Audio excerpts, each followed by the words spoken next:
आज से करीब 100 साल पहले की बात है, यानी जब भारत पर अंग्रेजों का राज था। एक ट्रेन कई सारे यात्रियों से भरी हुई एक स्टेशन से दूसरे स्टेशन तक जा रही थी और उसी ट्रेन के एक डिब्बे में अंग्रेजों के साथ एक भारतीय भी बैठा हुआ था। डिब्बा अंग्रेजों से खचाखच भरा हुआ था। वो सभी उस भारतीय का मजाक उड़ाते जा रहे थे। कोई कह रहा था, देखो देखो कौन नमूना ट्रेन में बैठ गया, तो कोई उनकी वेशभूषा देखकर उन्हें गंवार कहकर हंस रहा था। कोई तो इतने गुस्से में था कि ट्रेन को कोसते हुए चिल्ला रहा था, एक भारतीय को ट्रेन में चढ़ने ही क्यों दिया, इसे डिब्बे से उतारो। लेकिन वो भारतीय व्यक्ति वैसा का वैसा ही बैठा रहा। उस पर किसी एक बात का भी कोई भी असर नहीं हो रहा था। उसने धोती कुर्ता और ब्लैक कोट पहन रखा था और सिर पर पगड़ी पहन रखी थी। वो शांत बैठा हुआ था और सीरियस होकर किसी चीज पर फोकस कर रहा था।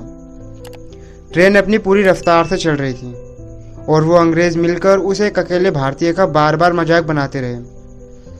अचानक वो भारतीय अपनी सीट से खड़ा हुआ और जोर से चिल्लाया, ट्रेन रोको। कोई कुछ समझ पाता उससे पहले ही उसने ट्रेन की चेन खींच दी और ट्रेन रुक गई। अब तो जैसे अंग्रेजों का गुस्सा फूट पड़ा। सभी उस भारतीय व्यक्ति को गाली देने लगे। गंवार, जाहिल, जितने भी शब्द उन्हें पता थे, जितनी भी गालियां उन्हें आती थी, उस भारतीय पर उनकी बौछार कर रहे थे। पर वो व्यक्ति सीरियस होकर खड़ा रहा, मानो उस पर किसी की बात का कोई भी असर नहीं हो रहा था। उसकी ये चुप्पी अंग्रेजों का गुस्सा और भी बढ़ा रही थी। ट्रेन का गार्ड दौड़ते हुए आया और कड़क आवाज में पूछा, किसने ट्रेन रोकी? कोई अंग्रेज कुछ बोलता उससे पहले वो शख्स बोल उठा, मैंने रोकी श्रीमान। पागल हो क्या? पहली बार ट्रेन में बैठे हो, तुम्हें पता नहीं बिना किसी कारण के ट्रेन को रोकना एक क्राइम है? गार्ड गुस्से में बोला। हाँ श्रीमान, ज्ञात है, पर मैं ट्रेन न रोकता तो सैकड़ों लोगों की जान चली जाती, भारतीय ने बोला। उस शख्स की बात सुनकर वहां सब जोर जोर से हंसने लगे, पर उस शख्स ने फुल कॉन्फिडेंस के साथ कहा, यहाँ से थोड़ी दूरी पर पटरी टूटी हुई है, आप चाहें तो चलकर देख सकते हैं। गार्ड के साथ वो शख्स और कुछ अंग्रेज भी साथ चल दिए। रास्ते भर भी अंग्रेज उस पर ताने कसने में कसर नहीं रख रहे थे, लेकिन सबकी आंखें तो उस वक्त फटी की फटी रह गईं जब वाकई बताई गई दूरी के आसपास पटरी टूटी हुई थी। उसके नट बोल्ट खुले हुए थे। अब गार्ड सहित वो सभी चेहरे जो उस भारतीय को गंवार, जाहिल और पागल कह रहे थे, वे उसे क्यूरियोसिटी से देखने लगे, मानो पूछ रहे हों, आपको ये सब इतनी दूरी से कैसे पता चला? गार्ड ने पूछा, तुम्हें कैसे पता चला पटरी टूटी हुई है? उसने कहा, सभी लोग ट्रेन में अपने अपने काम में व्यस्त थे। उस वक्त मेरा ध्यान ट्रेन की स्पीड पर था।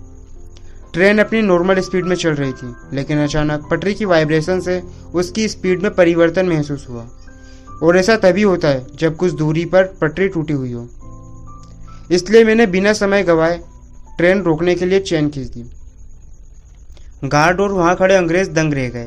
गार्ड ने पूछा, इतना बारीक तकनीकी ज्ञान, आप कोई साधारण व्यक्ति नहीं लगते, अपना परिचय दीजिए। उस व्यक्ति ने कहा, मैं एक भारतीय इंजीनियर डॉक्टर मोक्षगुंडम विश्वेश्वरैया हूँ। उनका नाम सुनकर वहां पर कई सारे यात्री और कई सारे अंग्रेज दंग रह गए, क्योंकि उस वक्त उनका नाम काफ़ी प्रचलित था। डॉक्टर मोक्षगुंडम विश्वेश्वरैया के नाम पर ही भारत में 15 सितंबर को नेशनल इंजीनियर्स डे मनाया जाता है। इस कहानी से हमें सबसे बड़ी सीख मिलती है कि किसी भी इंसान के हुलिये को देखकर उसकी पर्सनालिटी का अंदाज़ा नहीं लगाना चाहिए, न ही उसका मजाक बनाना चाहिए। अगर आपको नहीं पता कि अंदर से वो कितना ज्ञानी है और आप उसका मजाक बनाते हो, यानी आप उसके अंदर छिपे हुए ज्ञान का मजाक बना रहे हो।